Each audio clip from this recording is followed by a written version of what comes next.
是手榴弹落在3米之外，想跑过去捡起来再反扔回去，几乎是不可能完成的任务。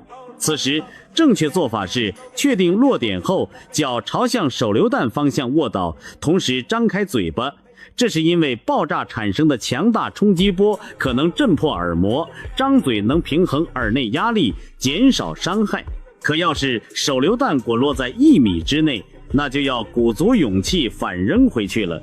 这么近的距离，即便背对着手榴弹爆炸方向卧倒，也很难保证安全。相反，抓起手榴弹反扔回去，生存几率反而更高。尤其是对方一拉开发火栓就立刻扔过来的情况，我们有相对充分的时间反扔。要是趴着不动，敌人很可能接着扔第2颗手榴弹，到时候就更危险了。反扔手榴弹也有讲究。